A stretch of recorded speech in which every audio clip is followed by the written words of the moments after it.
Pada tanggal 15 Agustus, Kaisar Hirohito memerintahkan penghentian permusuhan terhadap sekutu.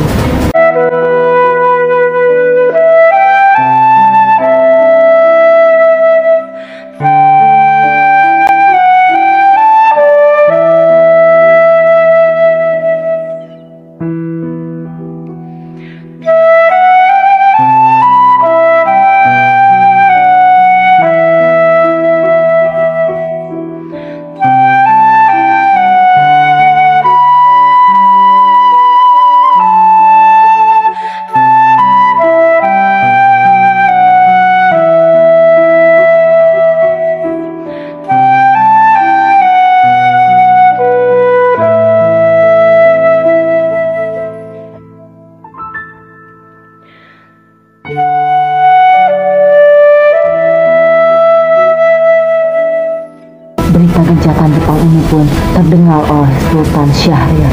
Apakah kalian sudah mendengar berita kekalahan dari Jepang? Belum, Bung. Apa yang terjadi dengan Jepang? Dari yang kudengar, sekutu telah menjatuhkan bom di kota Hiroshima dan Nagasaki. Dan Jepang telah melakukan gencatan senjata. Kalau begitu, kita harus segera memproklamasikan kemerdekaan Indonesia. Betul itu. Jepang sudah tidak ada pemenang lagi di negara kita. Kita harus memanfaatkan momen ini. Setelah mendengar berita kekalahan Jepang, Cairo Soleh segera merencanakan pertemuan dengan anggota golongan muda lainnya. Pertemuan ini dilangsungkan di Jalan Pegangsaan. Teman-teman, apakah kalian sudah mendengar berita kekalahan Jepang? Belum kawan, dari mana engkau tahu tentang itu? Barusan, saya dan Sukarni berkumpul dengan Syahrir. Ia mendengarkan radio Jepang yang mengumumkan tentang gencatan senjata itu. Jadi sekarang negara kita sedang vacuum of power. Benar, dengan demikian saya di sini mengumpulkan kalian semua untuk membicarakan tentang masalah itu. Kita harus memanfaatkan situasi ini untuk memproklamasikan kemerdekaan kita. Benar sekali. Kalau begitu kita bagi tugas. Mikana dan Khairul, kalian harus pergi ke kediaman Soekarno untuk membicarakan masalah ini. Terus memberitahukan anggota pemuda lain untuk memerintahkan mereka merebutkan kekuasaan dari Jepang. Kediaman Soekarno, Jalan Pegangsaan Timur nomor 56, terjadi perdebatan serius antara golongan pemuda. Memproklamasikan sekarang, Bung. Ini batang leherku, serataku pojok dan batang leherku malam ini juga. Tidak perlu menunggu hari esok. Tapi ini saat yang tepat, Bu. Jepang sudah kalah dari sekutu. Negara kita sudah tidak ada yang menguasai. Mengapa harus menunggu hari esok? Rakyat sudah cukup menderita karena penjajahan. Adalah masa yang silam. Belum lagi kita harus menghadapi Belanda yang hendak menguasai negara ini. Jika Anda tidak percaya dengan apa yang saya katakan, dan jika Anda bisa menopang kekuatan sendiri, mengapa kalian datang kepada Soekarno dan meminta memproklamirkan kemerdekaan ini? Maka kita harus menunggu Jepang untuk kemerdekaan bangsa ini. Sampai kapan kita harus menunggu janji manis itu? Bahkan, Jepang sudah kalah dari perang sucinya. Hei, kekuatan segelintir itu belum mampu mengalahkan Jepang. Bagaimana kita memproklamirkan negara kita? Bagaimana kita berdiri di atas kaki kita sendiri? Coba perlihatkan padaku perhitunganmu itu. Tapi semakin cepat kita memproklamasikan, maka semakin cepat kita mengakhiri penderitaan rakyat Indonesia. Inilah saat yang ditunggu-tunggu bangsa kita, Bung. Baiklah, tapi beri kami waktu sebentar untuk turun diri. Golongan tua pun membicarakan permasalahan tersebut. Silakan duduk, Bung. Baik, Bung. Bagaimana ini? Para pemuda menuntut untuk segera memproklamasikan kemerdekaan. Tapi kita tidak boleh gegabah, Bung. Kita harus mempersiapkan dengan matang. Jangan sampai terjadi sesuatu yang tidak kita inginkan. Ya, saya setuju. Menurut saya, yang terpenting kita harus menghadapi sekutu yang hendak menguasai kembali negeri ini. Selain itu, masalah kemerdekaan sebaiknya dibicarakan kembali di sidang PPKI 18 Agustus mendatang. Lalu, bagaimana dengan pendapat golongan muda? Apa kita abaikan saja? Ya, lagi pula mereka masih muda. Pemikiran mereka belum terlalu matang. Kita harus melihat ke depan, mempersiapkannya dengan matang. Kalau tidak, bisa saja nanti akan menjadi berantakan. Baiklah, kalau begitu kita telah mencapai kesepakatan. Para pemuda pun meninggalkan kediaman Soekarno dengan berat hati, tetapi mereka tidak putus asa. Mereka menyusun strategi. Akhirnya mereka memutuskan untuk mengasingkan kedua tokoh itu ke Rengas Dengklok. Assalamualaikum. Waalaikumsalam. Ada kepentingan apa kalau datang kemari? Kami bermaksud untuk membawa Anda untuk menuju ke tempat pengasingan. Pengasingan? Apa yang kalian maksudkan? Ya, kami akan membawa Anda ke tempat pengasingan untuk menghindari bentrok antara Jepang dengan rakyat. Baiklah, saya akan ikut. Sebaiknya Ibu Fatmawati serta anak Anda ikut serta untuk menjamin keselamatan mereka. Ada apa ini, Pak? Tidak ada apa-apa. Kita akan diamankan agar tidak ada bentrok. Kalau begitu, cepat beritahu anak agar kita bisa berangkat cepat. Baiklah, Pak. Ini sih.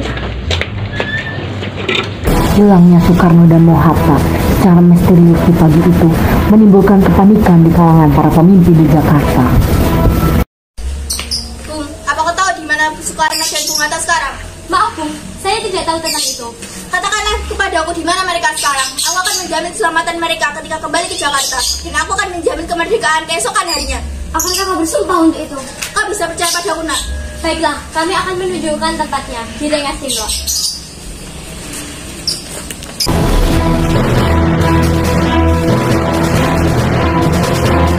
Sekarang jelaskan, mengapa saudara sekalian membawa kami ke sini? Maafkan kelancaran kami, Bu. Ini semua demi keselamatan Anda. Kami ingin membicarakan masalah proklamasi kembali. Bukankah tempo hari sudah kami katakan bahwa masalah kemerdekaan masih akan dibicarakan dalam sidang PPKI? Memang benar adanya, tetapi kami semua berpendapat, mengapa harus menunggu dimerdekakan oleh Jepang? Mengapa harus menunggu hasil sidang PPKI? PPKI itu bentukan dari Jepang, Bu. Kita bisa bergerak dengan kekuatan kita sendiri. Kita ingin memproklamasikan kemerdekaan kita tanpa campur tangan dari Jepang, Bu. Pendapat itu memang benar. Tetapi kita masih dini untuk memproklamasikan kemerdekaan. Kita masih butuh bantuan Jepang untuk memproklamirkan diri. Tapi, bagaimana bila perkataan Jepang tentang kemerdekaan itu hanyalah janji manis belaka? Apa yang akan Anda lakukan? Apakah akan selamanya menunggu janji itu? Atas nama rakyat yang telah bertahun-tahun terbelenggu oleh penjajahan di tanah air mereka sendiri. Mereka berhak bebas, dan sekaranglah saatnya. Tenang saudara sekalian, mari kita bicarakan dengan kepala dingin. Tidak perlu ada ketegangan, oke? Sho dan Cho Singgi membawa Soekarno dan Mohatta menjauh dari perdebatan itu. Saya mengerti mengenai perhitungan Anda berdua mengenai masalah proklamasi ini. Tapi memang kita belum mempertimbangkan semuanya dengan matang. Tapi saya percaya kita dapat bangkit dan memanfaatkan situasi ini. Kesempatan tidak akan datang dua kali, Bung. Jika apa yang mereka katakan memang benar adanya, maka saya akan mendukung mereka. Tetapi apakah kita bisa lakukan? Apakah ini bisa dilakukan? Tentu mungkin, Bung. Asal kita berusaha, kita dapat menemukan jalan keluarnya. Para pemuda di Jakarta sedang menyusun strategi pertahanan untuk mencegah serangan dari Jepang ataupun sekutu yang tidak menerima proklamasi bangsa kita. Baiklah, saya setuju. Kita akan memproklamasikan tanpa ada campur tangan Jepang. Setelah tibanya golongan tua di Rengas Dengklok, mereka pun berunding dan selesailah peristiwa Rengas Dengklok. Mereka pun kembali pulang ke Jakarta. Mereka mencari tempat untuk merumuskan naskah proklamasi. Bagaimana kita membicarakan naskah proklamasi untuk mendeklarasikan kemerdekaan kita? Untuk saat ini, kita membutuhkan tempat untuk membahasnya, Bu. Saya punya ide. Bagaimana jika kita meminjam rumah perwira Jepang sama nama Eda saja? Baiklah, marilah kita sama.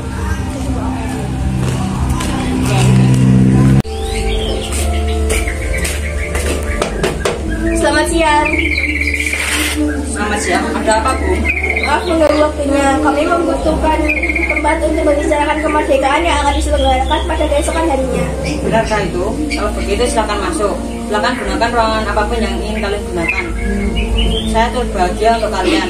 Tapi saya istirahat dulu. Terima kasih, Pak Lurah.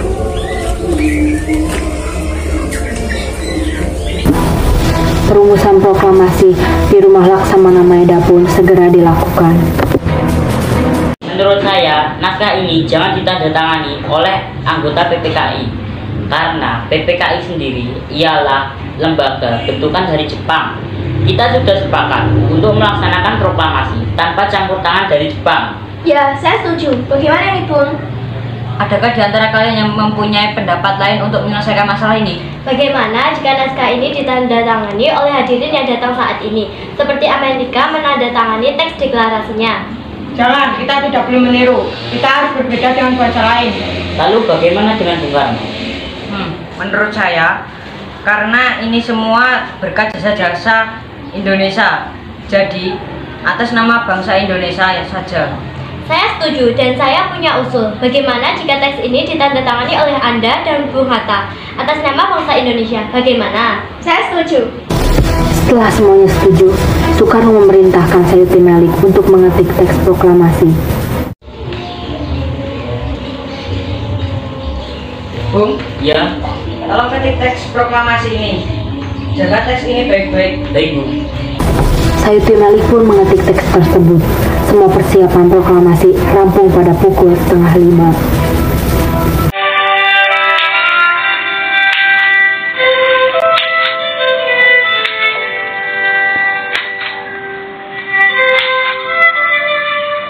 Kemudian, para pemuda mengirimkan kurir-kurir untuk menyampaikan bahwa saat proklamasi telah tiba. Pada saat yang sama, Soekarno dan Ibu Fatmawati berbincang di halaman mereka. Alhamdulillah akhirnya semuanya bisa berjalan dengan lancar. Terima kasih Ibu telah mendampingi di saat-saat yang cukup menguras pikiran ini. Iya, terima kasih Gusti Allah yang telah memberikan jalan pada bangsa kita untuk memproklamasikan kemerdekaan. Oh iya, apa Bapak sudah merencanakan bagaimana proklamasi besok akan berlangsung? Tentu saja, besok kita akan proklamasi diiringi lagu Kebangsaan Indonesia Raya buatan Bung Supratman. Bukankah kita belum punya bendera? Lantas bagaimana? Ya ampun, Bapak lupa. Kalau begitu ibu saja yang menjahitkan benderanya. Tapi ibu tidak punya kain, Pak. Kain yang ada hanya berwarna merah dan putih. Apa itu tidak apa-apa? Tidak apa-apa. Yang penting kita sudah berusaha untuk menyediakannya. Baiklah, Pak. Oh iya, ibu punya ide. Bagaimana jika benderanya kita namai Sangsaka Merah Putih? Ide yang bagus, karena merah putih adalah Sang Saka. Besok tanggal berapa, Bu? Tanggal 17 Agustus, Pak. Baiklah, besok akan menjadi titik balik bangsa ini untuk menjadi bangsa yang merdeka. Ya, baiklah. Sebaiknya Bapak bersiap-siap sekarang untuk menyusun pidato yang akan Bapak bacakan besok.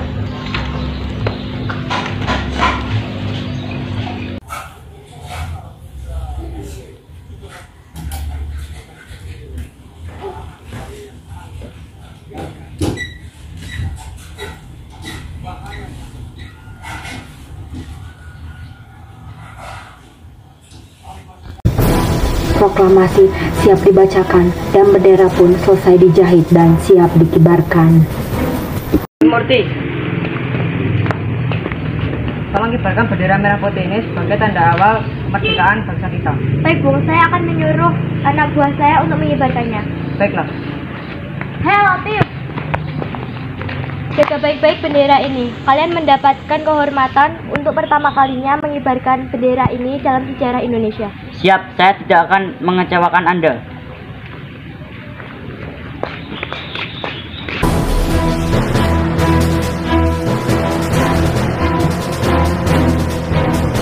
Proklamasi. Kami, bangsa Indonesia, dengan ini menyatakan kemerdekaan Indonesia.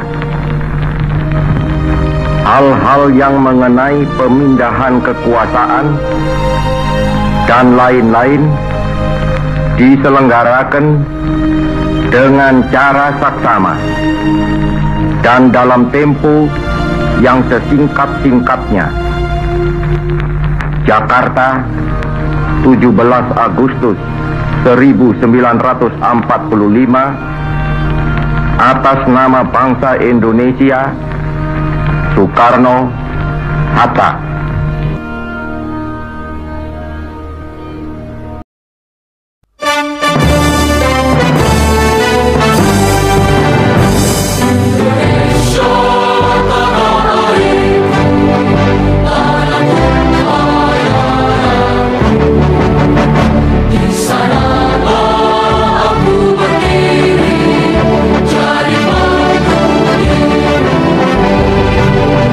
Indonesia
Berkibarlah bendera negeriku, berkibarlah engkau di dadaku, tunjukkanlah